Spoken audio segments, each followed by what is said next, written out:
இரண்டு நண்பர்கள் இருந்தார்கள். அவர்களில் ஒருவன் ராமு, மற்றொருவன் சோமு. இருவரும் இணை பிரியாத நண்பர்கள்.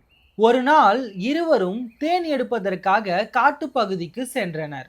செல்லும் வழியில் ராமு சோமுவிடம், "நீ எதை பற்றியும் பயப்படாமல் என்னுடன் வா. என்னை போன்ற நண்பனை காண முடியாது.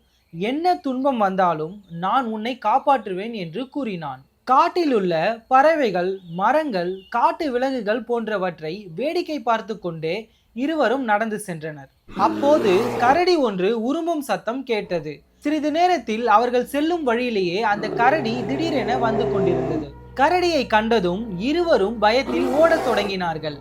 கரடியும் அவர்களை துரத்தியது. ஓடத் தொடங்கிய சில வினாடிகளில் மரம் ஒன்று இருப்பதை ராமு கண்டான்.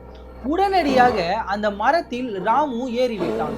சோமுவுக்கோ மரத்தில் ஏற தெரியாது என்று அறிந்திருந்தும் மரத்தில் ஏற முடியாதவனை கீழே விட்டுவிட்டு தன்னை மட்டும் காத்துக்கொள்ள சுயநலத்துடன் ராமு நடந்து கொண்டான்.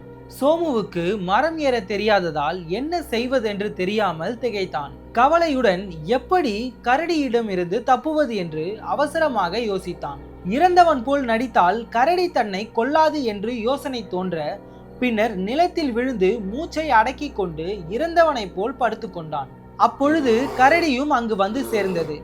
படுத்திருந்தவனை உண்பதற்காக அருகில் வந்த கரடி கீழே விழுந்து கிடந்தவன் காது அருகே சென்று நுகர்ந்து பார்த்தது. கரடி சோமுவை முகர்ந்து பார்த்ததை மேலிருந்து பார்த்த ராமு, கரடி சோமுவிடம் ஏதோ சொல்கிறது என்று தவறுதலாக புரிந்து கொண்டான்.